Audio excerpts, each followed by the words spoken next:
가장 대표적인 게 3룸의 아파텔, 2룸, 3룸의 생활형 숙박시설, 거기다가 지식산업센터 중에서도 2룸 이상 기숙사가 앞으로 틈새 시장이 될 겁니다. 지금 아파트 시장, 부동산 시장 전체적으로 참 찬바람이 날씨와 같이 싸합니다. 대출 규제로 인해서, 그리고 이제 원래 연말 연초는 조금 이렇게 좀 쉬었다 가기도 하죠. 자, 지금 시장에서 가만히 돈을 또 놀려놓기에는 또 아깝고, 그렇다고 공격적으로 뭔가 투자에 나서기도 되게 애매한 시기입니다.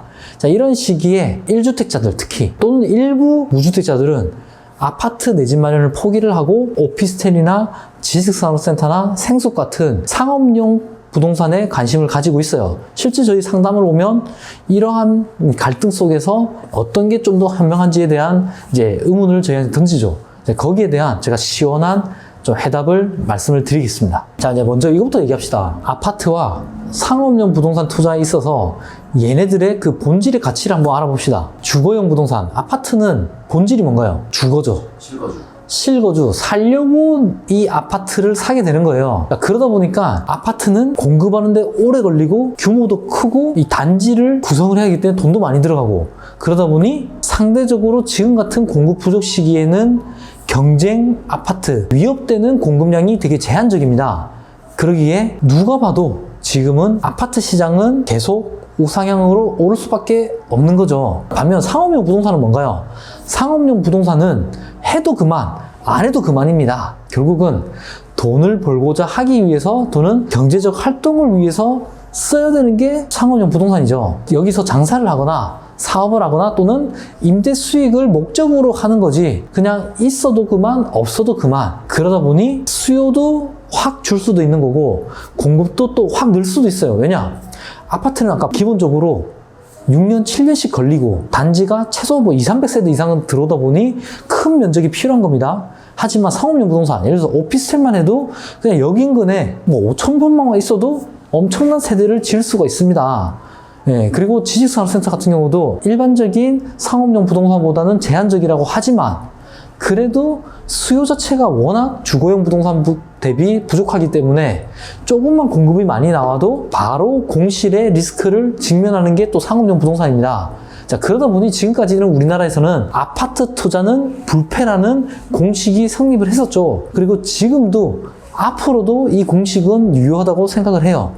그럼에도 불구하고 지금 같은 아파트 규제, 대출 규제, 취득세 2주택자 8.8%, 3주택자 13.2%, 보유세 2주택부터 거의 폭탄을 맞게 되죠. 거기다 종부세, 양도세는 2주택자들은 일반가세 플러스 20% 중과, 3주택자 이상부터는 30% 중과, 그리고 틈새였던 법인의 아파트 소유도 이제는 3%, 6%의 종부세, 양도세도 사실상 법인세를 20% 중과를 또 때렸기 때문에 이제 1주택자들도 다주택자들로 가는 게 상당히 가시밭길을 걸을 수밖에 없는 상황입니다.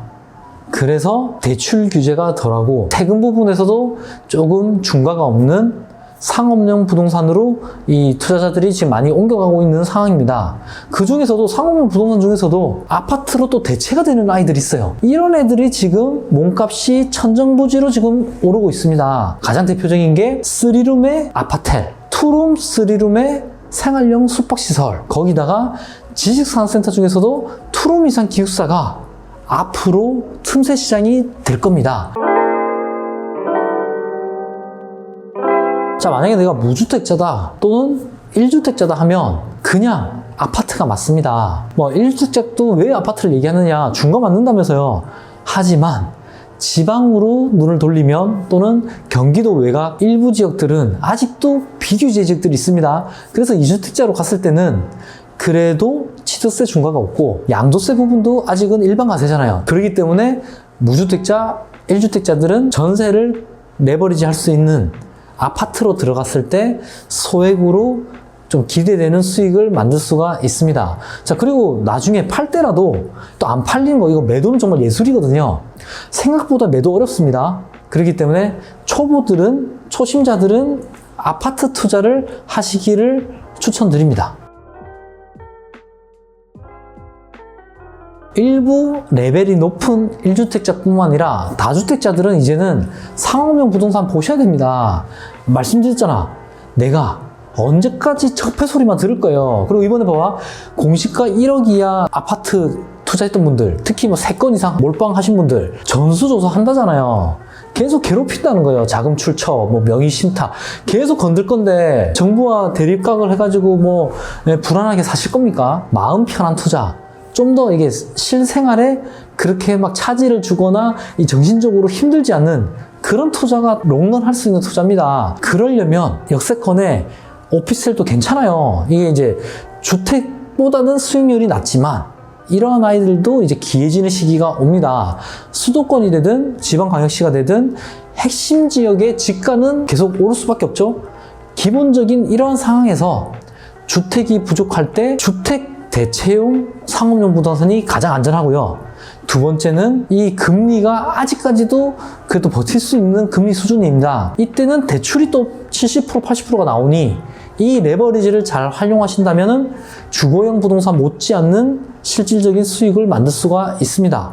자, 그리고 앞에 본질에서 말씀드린 것처럼 상업용 부동산은 기본적으로 임대 수익을 보고 들어가는 거예요. 그래서 저같이 시세 차익으로 올인하신 분들, 그리고 나이가 이제 50이 넘어서 은퇴를 앞두고 있는 분들도 이왕이면은 대출 규제에서 좀 자유롭고 레버리지가 70%, 80%가 되는 거기다가 재산세나 종부세 부담이 덜한 상업용 부동산을 좀 매수를 하세요. 좀 월세 세팅을 하신다고 하면 얘네들이 시세 차익도 기대할 수 있고 월 따박따박 월세도 안겨줄 수 있기 때문에 2, 3년을 보신다고 하면 상업용 부동산도 충분히 여러분의 효자가 노릇을 할 수 있습니다.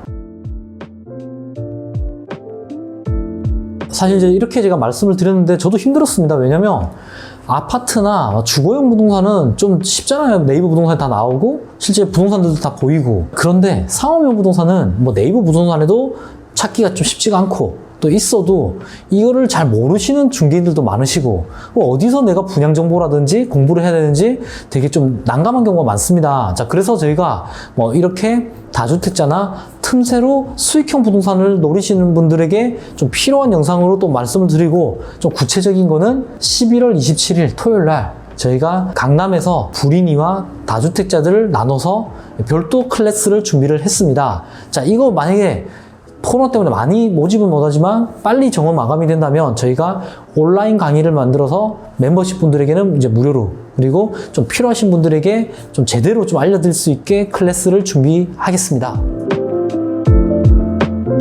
자, 결론은 우리 부동산 하셨던 분들, 이분들 갑자기 가상자산이나 주식을 하는 게 쉽지가 않습니다. 자, 그리고 은행 예금 그거 어쩔 겁니까?